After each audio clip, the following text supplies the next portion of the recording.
Merlin, we need to talk about the dark side of the craft. And no, I don't mean hexes, I don't mean curses, and I certainly don't mean demons. I am talking about something that is actually much scarier for the neurodivergent mind. I am talking about the act of looking in the mirror. Welcome back to the finale of our series, the ADHD Grimoire. In part 1, we learned to forgive the mess and built our object permanence altar. In part 2, we learned how to gamify our magic to hack our dopamine levels. But today, in part 3, we are tackling the big one. We are tackling shadow work. Now, if you have ADHD or autism, you probably know that the term shadow work feels dangerous. We have spent our entire lives masking. We spend our energy hiding our weird traits, suppressing our fidgets, and fearing rejection. So, the idea of digging up our trauma on purpose, that sounds absolutely terrifying. But today, I am going to show you how to do shadow work without breaking apart. We are going to talk about RSD, Rejection Sensitive Dysphoria, and how to use magic to heal that specific painful wound. So please, grab a blanket, make yourself a warm drink. This is a safe space. Let's begin. Merlin.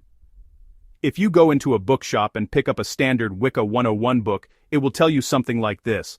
Shadow work is about confronting your darkest traits. And for a neurotypical person, that is fine. That might mean realizing that they are a bit selfish, or maybe they have a short temper. But for us, it is different. We have spent our entire lives being told we are too loud, too lazy, too much, or too weird.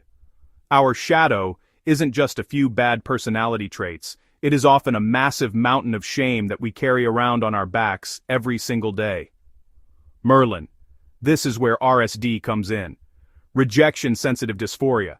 If you know, you know. It is that sudden, intense physical pain you feel in your chest when you think someone is annoyed with you.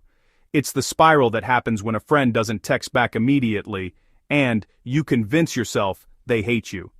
If we try to do normal shadow work while suffering from RSD, we don't heal. We spiral. We just beat ourselves up. We use the shadow work as another stick to hit ourselves with. So, rule number 1 of neurodivergent shadow work is this. We do not dig for shame. We do not use shadow work to fix ourselves. We use it to unmask ourselves. We use it to find the parts of us that we hid away to stay safe. Merlin. So, how do we do this safely? How do we look inward without the pain? We are going to replace criticism with integration. I want to teach you a ritual called the Mirror of Acceptance. For this, you will need a mirror. A black scrying mirror is excellent for this if you have one, as it softens the reflection, but a normal mirror works perfectly fine too. You will also need a single white candle for clarity. Merlin. Sit before the mirror. Light the candle. Look at yourself in the glass. Your brain will immediately start picking flaws. It's automatic. You'll think, I look tired. I was awkward today. I didn't finish my tasks. Stop. Take a breath. I want you to look past that. I want you to find the shadow child. Imagine the version of you that is 7 years old. The one who was told to sit still in class. The one who was told to be quiet when they were excited. Talk to them in the mirror. You can say this out loud, or in your head. I see you. You were not bad. You were just different. And different is welcome here. This isn't just psychology. This is magic. You are reclaiming the energy you lost years ago when you started hiding who you were. You are calling your spirit back home. Merlin.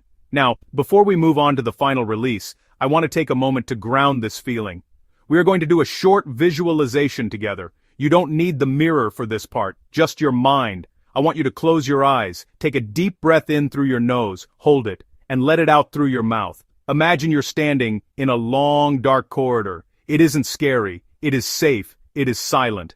The walls are made of warm stone. At the end of the corridor, there is a sturdy wooden door with a silver handle. This is the door to your inner sanctuary. Walk towards the door. Feel the carpet beneath your feet. Smell the scent of lavender, old books, and wood smoke.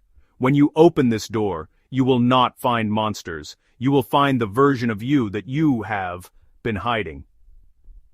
Open the door. Inside, the room is warm. There is a fire crackling in the grate, and sitting by the fire is your shadow self.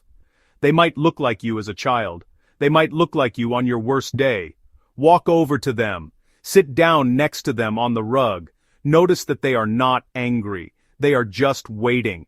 In your mind, reach out and take their hand. Feel the warmth of their skin. Tell them, I am not going to leave you behind anymore. Sit in this silence for a moment. Just you and your shadow existing together. No masking, no performing, just being. Now take a deep breath. Squeeze their hand one last time. And when you are ready, open your eyes. Merlin, welcome back. Now that we have accepted the shadow, we need to release the fear of other people's opinions. For this, we use the element of fire. Take a piece of paper. I want you to write down a mask you wear. Maybe you pretend to be extra happy when you are actually tired. Maybe you pretend to agree with people so they won't leave you. Write it down clearly. For example, I release the need to please everyone at the expense of my own peace. Merlin, safely burn it. As it burns, visualize a cord being cut between your chest and the opinions of others. Watch the paper turn to ash. Remember, you are not burning yourself.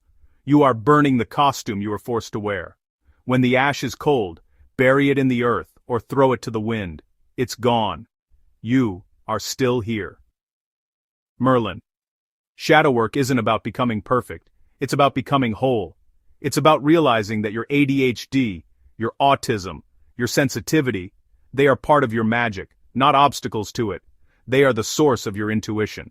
Thank you so much for joining me on this 3-part journey through the ADHD Grimoire. If you have made it this far, you are officially part of the Coven of the Chaos Mind. If this series helped you, please leave a comment below. I want to know, what is one thing you're going to stop hiding this week? Don't forget to like and subscribe to Rowans Wicca for more magical guides. I'm Merlin. Be kind to your brain. Blessed be.